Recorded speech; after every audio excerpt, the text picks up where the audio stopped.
Сайн үр, сайн гурилын эхлэл. Гэвч манай тариаланчид ургацынхаа хэмжээнд гол анхаарлаа хандуулж чанарыг орхигдуулж ирсэн дутагдал бий. Өнгөрсөн онд гэхэд тариаланчид гурил үйлдвэрлэлд 292.4 мянган тонн буудаа нийлүүлсэн. Үүний 11.3% л стандарт 1-р ангилалд тэнцсэн. Үлдсэн хэсэг нь 2-оос 4-р ангилалд орсон юм.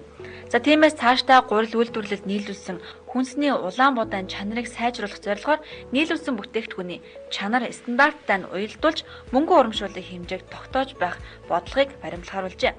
Өнгөрсөн онд яг энэ зарчмыг баримталж тоон тутамд нь 50-аас 55 мянган төгрөгийн урамшууллыг олгосон юм а.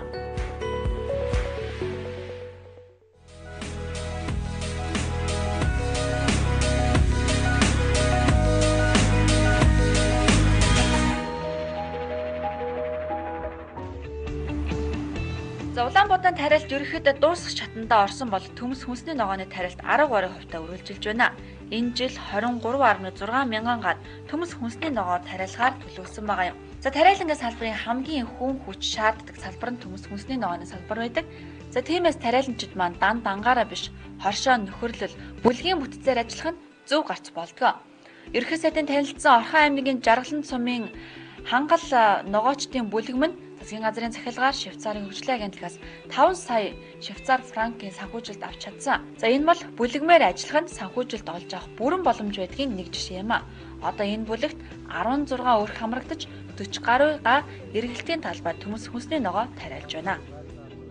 Өөрийн хаанаас авсан бэ? Өөрийн юугаас энэ Монгол ногоо төслийнхэн Голландаас оруулж ирсэн.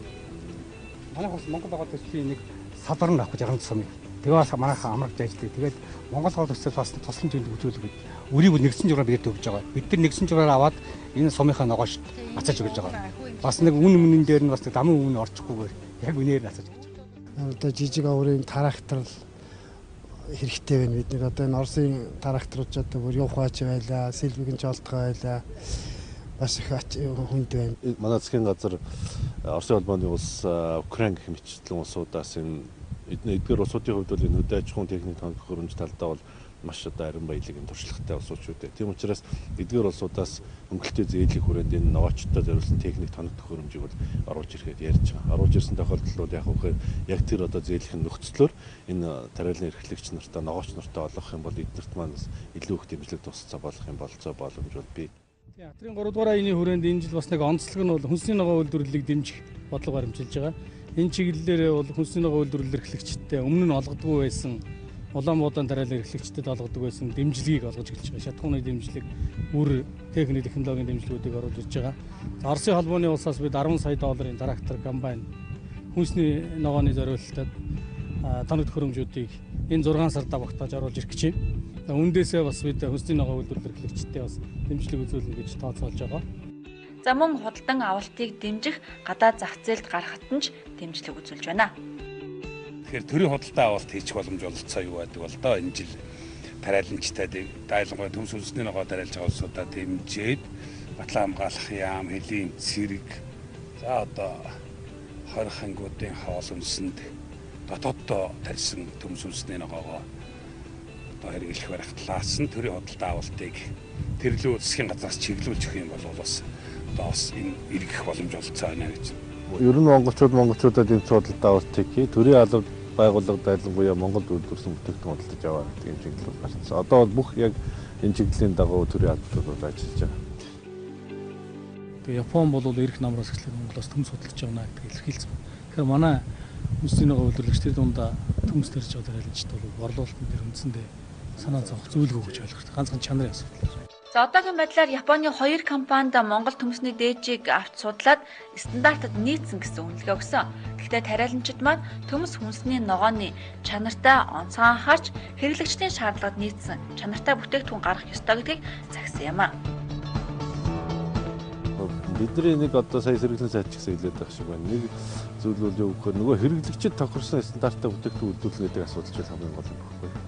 Нөгөө гадаадын нөхдүүд ч болохоор яг үгээр бараг угаагаад мөчөтл нь арилгаад угаагаад тавьдсан юм шиг юм сайхан нөмсөл авах гэдэг ингээд үтгээд байдаг. Бид нар ч юм болохоор энэ бол экологийн цэвэр эрүүл хүнсээ гэдэг талаас нь бас орчилдог. Ингээ хоёр талаасаа бас ярьж байгаа аль талдаа анхаарал тавьж байгаа болчих болсон бодолтой байна шүү дээ, тийм ээ.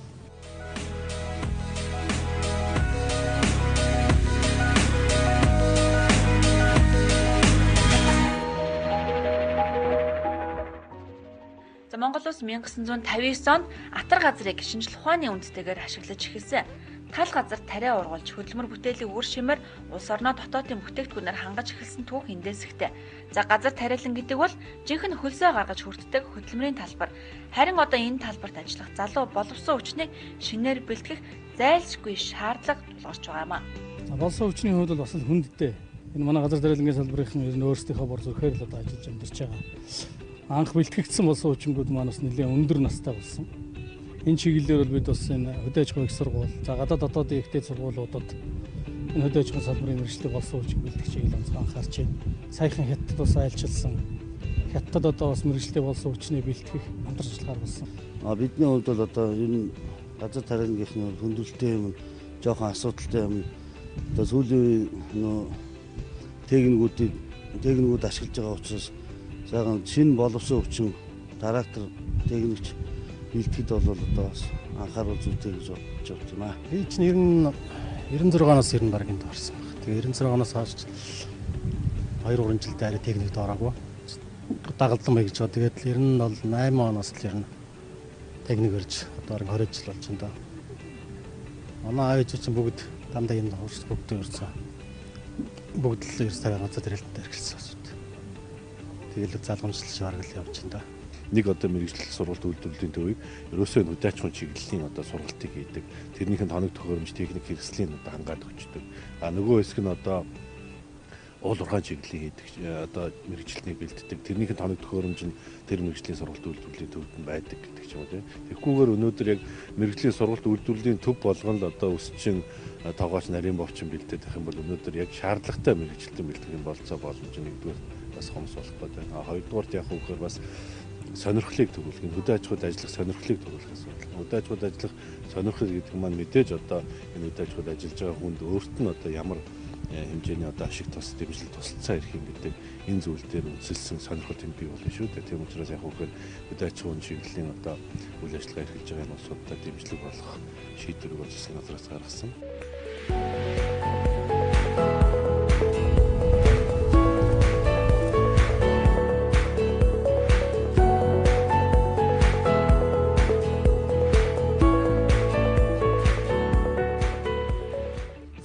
хувьд харьцангуй таатай байж тариалангийн яг энэ цаг үед хурд унтсаа харилсан. За харин зун намартай олон жилийн дунджаас харьцангуй хуурай байна гэсэн цаг агаарын өртсөн мэдээ гараад байгаа юм. За тийм учраас үүлэнд зориудаар нөлөөлж хурд тундас оруулах арга хэмжээг засгийн газраас авч байгаа юм. Үүнд зориулаад 400 сая төгрөг төсөөлснөө ч мөн мэдгцээ. За энэ бол засгийн газраас тариалангийн салбарт үзүүлж байгаа хамгийн том тусламж юм а гэж тариаламжид баяртайгаар хүлээж авлаа. Жилдээ нэг тэдний мэргэжлийн байгууллагын гаргаж байгаа судалгаа оролт 1000 орчим буужин одоо үүлэн зөрүүдэд болох буужин шаардлагатай байдаг. Энэ нь бол хангалттай энэ өнгөрсөн жил бол нөөцөө бэлдсэн байж байгаа. За дээрээс Монгол Улсын засгийн газар хурлаас бас улсын төсвийн бодлого төр дахиад нэмээд 1000 буужингийн үгийг шийдэж өгсөн байж байгаа. За энэ нь бол энэ жилийн хувьд үүлэн зөрүүдэд нөлөөлөхд бол хангалттай хүрэлцээтэй гэсэн ийм мэдээллийг авч байгаа. Энэ жил гол юм шүү дээ. Тэрээс бид нар өгшөд яам төрөөс одоо тийм юм хэрэгтэй байна гэдэг хойшгоноод байх шаардлага байхгүй гэж боддог шүү дээ. Тэгээд тийм байгууллагын цаад байдлын байна одоо мэргэжлийн өнгөчлөлийн төвшнөр тэгээд бид нар одоо дээрээс нь одоо дахиад тэр даатгалын юм одоо бид нар миний хувьд даатгал хүсэх юм бол одоо эдүүдээ тэр хоолндон дээр даатгалын ямиг л одоо гол юм албатай юу бид бол одоо тэгэл болцоогоор л үзэн шүү дээ. Өөрсдөө дэмч юм. Газрын дарга байхад ретейр огны боловсруулсан хууль байдгийг. Тэгээ би сөрөг хүчин багтаа тэрийг өргөн байж батлуулна гэж байгаа. Тэгээд орхисон. Одоо тэрийг нэлээд сайн болгож байгаа нэг батлуулсан да тий. Манай тариаламжчдын хувьд маш хүн. Хичнээн техник технологи мөрдөөд болсон хүчнүүд ажиллаад явсан ч гэсэн бас хурд тундас чиг салхи энэ бүх зүйлүүдээр шалтгаалаад бас энэ урт хураалтанд онцгой нөлөөлдөг учраас энэ тариалангийн даатгалын асуудал бол чухал. Тэгээ энэ хуулийг маш олон талаас нь бодож боловсруулж олон орны туршлагыг судалж өөрснөө дотооддоо бас нэлээд сайн ярьж ойлголцож энэ хуулийг гаргах шаардлагатай болж байна. За бусад улс орны туршлагаар болвол уламжлалт болоод индексжүүлсэн гэсэн даатгалын хоёр төрөл байдаг. За манай улсад аль нь тохирохыг одоогоор судалж байна. Сангийн амны дэргэд давхар даатгал компани байгуулж Төв Сэлэнгийн аймгийн зарим аж ахуй нэгжүүдийг туршилтын журмаар даатгалд хамруулад байгаа юм а. Эрх зүйн орчин бүрдэж боломж нь байвал даатгалд хамраадаг сонирхол тариаламжтад их байна. Манай энэ удаагийн дугаар их өндөрлөж байна. Дараагийн дугаар хүртэл төр баяртай үзэгчтэй.